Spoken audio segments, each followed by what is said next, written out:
প্রাচীন ভারতে এক যুগান্তকারী ব্যক্তিত্ব ছিলেন গৌতম বুদ্ধ। তার জীবন এবং উপদেশ কোটি কোটি মানুষের জীবনকে বদলে দিয়েছে। আজকের গল্পটি এমন এক শিক্ষার কথা বলে, যা আপনার মনের অশান্তিকে দূর করে সাফল্যের দিকে এগিয়ে নিয়ে যেতে পারে।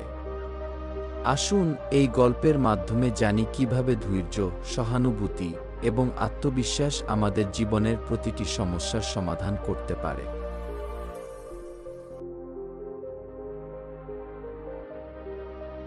অনেকদিন আগের কথা। গৌতম বুদ্ধ তার শিষ্যদের সঙ্গে এক গ্রামে গিয়েছিলেন। সেখানে এক কৃষক এসে তার সামনে বলল, ভগবান, আমি সারা জীবন কঠোর পরিশ্রম করি, কিন্তু আমার জীবনে শান্তি নেই। সবসময় অস্থিরতা আর হতাশা আমার সঙ্গী। আমি কিভাবে শান্তি এবং সুখ খুঁজে পাব? বুদ্ধ কিছুক্ষণ চুপ করে রইলেন। তারপর তিনি তাকে দুটি বীজ দিলেন এবং বললেন, এটি হলো জীবনের দুটি গুরুত্বপূর্ণ বীজ। একটিকে আমি বলি ধৈর্য, আর অন্যটিকে বলি বিশ্বাস। এগুলো তোমার মনে রোপণ করো এবং যত্ন করো। তারপর দেখো কি হয়।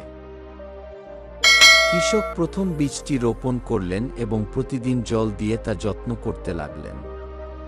কিন্তু কিছুদিন পর তিনি বিরক্ত হয়ে বীজটি মাটি থেকে তুলে দেখলেন। এতে বীজটি নষ্ট হয়ে গেল। তিনি হতাশ হয়ে বুদ্ধের কাছে ফিরে এলেন। বুদ্ধ মৃদু হেসে বললেন, তোমার ধৈর্যের অভাবই তোমার সমস্যার মূল। যদি তুমি ধৈর্য ধরে অপেক্ষা করতে শিখতে, তাহলে বীজটি একটি সুন্দর গাছে পরিণত হতো। জীবনেও একই কথা প্রযোজ্য, ধৈর্য না থাকলে বড় কোনো ফল পাওয়া অসম্ভব। বুদ্ধ তাকে দ্বিতীয় বীজটি দিতে বললেন। এবার কৃষক ধৈর্য ধরার প্রতিজ্ঞা করলেন। প্রতিদিন বীজের যত্ন নিলেন এবং তার মনে বিশ্বাস রাখলেন যে এটি একদিন বড় গাছে পরিণত হবে। কিছুদিন পর বীজটি অঙ্কুরিত হল এবং সময়ের সঙ্গে বড় হয়ে ফলবান গাছে পরিণত হল। কৃষক আনন্দে বুদ্ধের কাছে ফিরে এলেন এবং বললেন, ভগবান, এবার আমি সত্যিই বুঝতে পেরেছি ধৈর্য এবং বিশ্বাসের শক্তি। আমার জীবন এখন অনেক শান্ত ও সুখী। বুদ্ধ বললেন, তোমার জীবনেও অনেক ঝড় আসবে, কিন্তু যদি তুমি ধৈর্য এবং বিশ্বাস ধরে রাখো, তবে যে কোনো বাধা অতিক্রম করতে পারবে।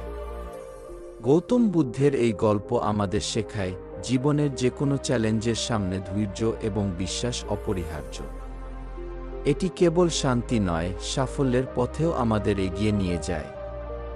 শান্তি এবং সাফল্যের পথ আমাদের হাতের মুঠো, শুধু আমাদের সেই পথটিকে চিনতে হবে।